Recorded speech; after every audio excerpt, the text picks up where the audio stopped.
Assalamualaikum warahmatullahi wabarakatuh. Perkenalkan, nama saya Dunia Kaila Faisa dengan NIM A1C223035 kelas A. Di sini saya akan memaparkan sedikit materi, yaitu faktor-faktor apa saja yang mempengaruhi tidur. Sebelum ke faktor-faktornya, saya akan menjelaskan sedikit apa itu definisi tidur, kebutuhan tidur, dan fungsi tidur. Yang pertama yaitu definisi tidur. Tidur adalah aspek kehidupan yang penting di mana organisme istirahat yang terjadi secara berulang, reversibel, dan regular dalam keadaan ambang. Rasa terhadap rangsangan menjadi lebih tinggi apabila dibandingkan keadaan terjaga.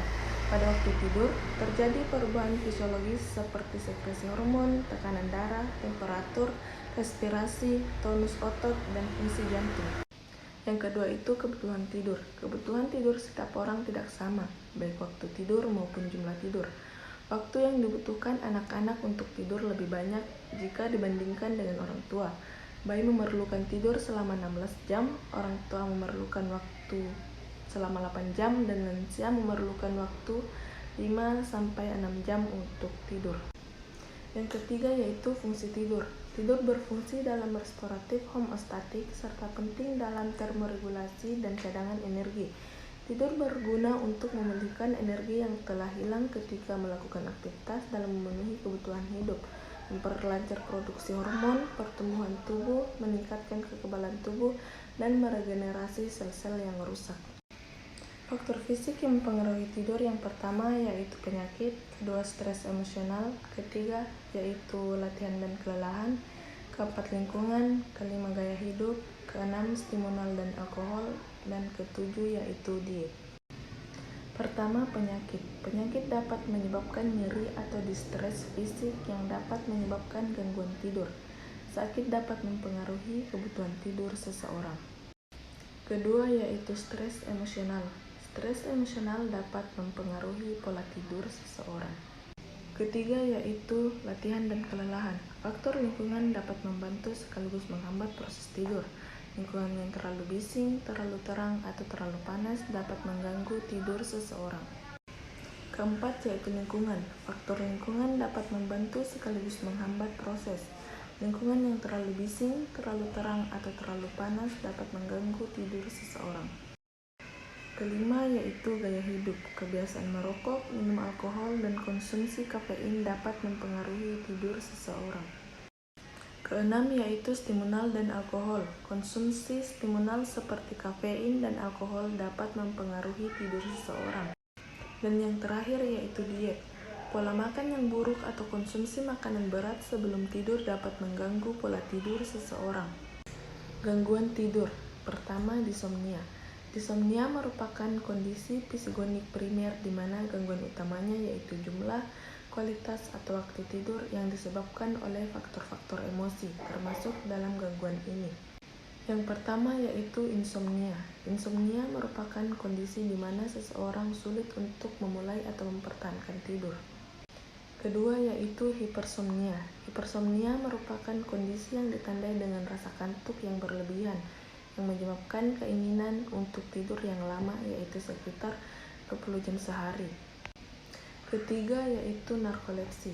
Narkolepsi merupakan gangguan tidur yang gejala awalnya ditandai dengan rasa kantuk yang tidak tertahan di siang hari, lalu pada umumnya berlanjut dengan serangan tidur atau tidur secara tiba-tiba tanpa mengenal waktu dan tempat. Keempat yaitu gangguan siklus sirkadian. Gangguan siklus sirkadian merupakan pola persisten atau berulang. Gangguan tidur yang dihasilkan baik dari jadwal tidur bangun yang berubah atau kesenjangan antara siklus alami tidur bangun yang tuntutan tidur seseorang. Kedua yaitu parasomnia. Parasomnia merupakan peristiwa episodik abnormal yang terjadi selama tidur, dikaitkan dengan perilaku tidur atau peristiwa fisiologi yang dikaitkan dengan tidur, stadium tertentu atau berpindah tidur bangun. Parasomnia ini berupa yang pertama yaitu somnambulisme. Somnambulisme merupakan suatu kondisi di mana seseorang berjalan atau bergerak ke sekeliling tempat tidur padahal tertidur lelap. Yang kedua yaitu teror tidur atau night terroris. Teror tidur atau night terroris merupakan episode berteriak disertai dengan rasa takut yang intens dan memukul saat seseorang masih tidur. Ketiga yaitu nightmare. Nightmare merupakan sebuah gangguan ansietas mimpi yang terjadi dan juga ditandai dengan munculnya mimpi yang terus berulang dan berulang selama tidur, dan mimpi terasa mengancam dan menakutkan sehingga membuat tidur menjadi tidak aman dan tidak nyaman. Selanjutnya yaitu insomnia. Definisi insomnia. Menurut DSM-4 atau Diagnostic dan Statistical Manual of Mental Disorders, insomnia didefinisikan sebagai keluhan dalam kesulitan untuk memulai atau mempertahankan tidur, atau tidur non-restoratif yang berlangsung setidaknya 1 bulan dan menyebabkan gangguan signifikan atau gangguan dalam fungsi individu. Patofisiologi insomnia. Setiap masalah yang terjadi dalam hidup seseorang merupakan sebuah stresor bagi tubuh. Tubuh akan memberi respon terhadap stresor tersebut dengan melakukan mekanisme hipotalamus pituitary axis atau biasa disebut dengan HPA. Dalam mekanisme ini, hipotalamus akan menghasilkan kortikotropic releasing hormone atau CRH yang merangsang hipofisis menghasilkan adrenocorticotropic hormone atau ACTH. ACTH dilepas ke dalam aliran darah menyebabkan korteks kelenjar adrenal melepas hormon kortisol.